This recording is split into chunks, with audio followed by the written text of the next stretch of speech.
Des avant-premières, des courts-métrages du cinéma Charlotte Gainsbourg ou encore Christoph Offenstein. Ça se passe à 40 ans, à l'occasion des Également. Le 26, 27 et 28 novembre. Et on suit ça sur le 1626 Média. Tous. Émission sur le court-métrage de Roger. Pourquoi avoir réalisé le court-métrage Un village sous l'occupation ? Un village normand sous l'occupation. Un village normand sous En l'occupation. Normandie, soyons précis. Parce qu'à la demande de Bérengère de Pontact, qui a eu des documents concernant ces époques-là, qui est au château de Servigny à Yvetot-Bocage à côté de Valognes, elle a voulu à tout prix faire un film retraçant la période du débarquement. Le but de ce film, c'est de promouvoir ce film aux écoles de Valogne, dans un premier temps, et après de l'étaler dans toute la Manche. Donc faire comprendre aux enfants des écoles ce qui s'est passé à cette période. Voilà. Donc, dans ce livre, de sa famille, ça s'appelle Louise. Elle s'appelle Louise. Elle a été le témoin des événements en 1944, à l'aube du 6 juin, quoi.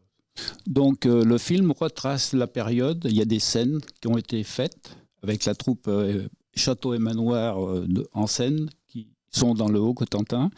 Et elle a voulu construire ce film pour, comme je vous disais auparavant, faire connaître aux enfants ce qui s'était passé à cette période. D'accord. Avez-vous réalisé d'autres courts-métrages ? Bien sûr, d'autres courts-métrages, il y a celui qu'on a fait avec Louis. Je me souviens même plus du titre, qui a été fait auparavant. Et puis après, des courts-métrages, non, pas spécialement. Là, on les fait à la demande. Hein, donc, oui, c'est Enquête au grenier. Voilà, merci. Enquête au grenier, qui a été fait avec Louis. Et d'autres caméramans, bien entendu, dont Michel. D'accord. Pourquoi avez-vous participé à Enquête au grenier ? Parce que d'abord, je ne vais pas raconter toute ma vie. Hein. Moi, je suis un passionné de cinéma depuis l'âge de 14 ans, bien avant vos âges là. Et j'étais passionné de cinéma en argentique. L'argentique, si vous connaissez, ou vous avez peut-être peu connu, c'est le 8 mm, il y a le Super 8, le 16, etc. Donc déjà, moi, à mon époque, quand j'avais votre âge, je commençais à tourner des petits courts-métrages, des petits courts-métrages avec des copains. Et on a réalisé déjà un petit film en 8 mm. Et qu'avez-vous pensé des 3 jours des Égaluantes ? Ça fait la 6e année, c'est ça ? Oui, la 6e édition. 6e édition.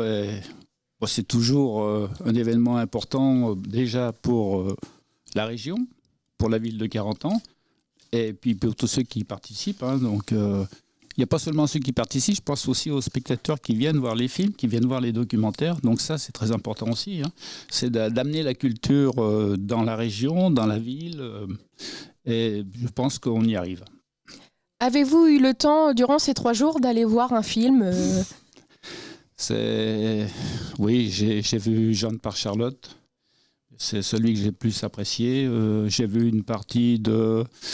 comment ça s'appelle ? Avec Jean-Paul Rouve, là, j'ai plus le titre en tête. Zai. J'ai vu qu'une partie, parce qu'après je suis allé filmer ailleurs. Et avec Michel, on essaye de faire un petit peu des vidéos, un peu de toutes les présentations. Mais bon, il faut arriver à se démener à gauche, à droite, c'est pas évident.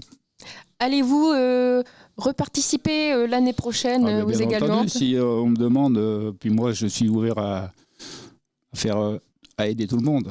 Donc il n'y a pas de souci, ça c'est dans mes veines, c'est en moi, quoi. Depuis, j'ai toujours fait de l'associatif, donc je continuerai tant que je pourrai, quoi.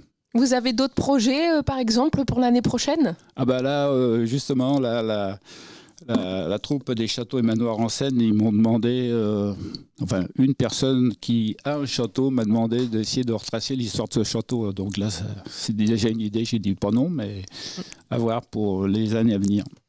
Eh bien, je vous remercie, Roger. Maintenant, place à la chronique par Johan. Merci à vous. Merci de me passer la parole, Caroline. Je vais vous présenter la chronique, le ressenti que j'ai eu sur les Tuches 4 qui est passé en avant-première hier. à 21h30 le 27 novembre 2021. J'ai trouvé personnellement que les acteurs étaient bien dans leur rôle, car ils ont réussi à nous transmettre la joie autant que la tristesse. Et les décors étaient très, très réalistes, car on se sentait vraiment dans un esprit de Noël et dans une ambiance familiale. Donc si vous voulez retrouver le film en salle, il sera diffusé à partir du 8 décembre 2021. Merci Johan et merci Roger. Au revoir et à bientôt sur le 1626 Média. Et peut-être à l'année prochaine. Oui, et peut-être à l'année prochaine, Roger. Merci. Des avant-premières, des courts-métrages du cinéma Charles Gainsbourg ou encore Christophe Offenstein. Ça se passe à 40 ans, à l'occasion des Égalons. Le 26, 27 et 28 novembre. Et on suit ça sur le 1626 Média.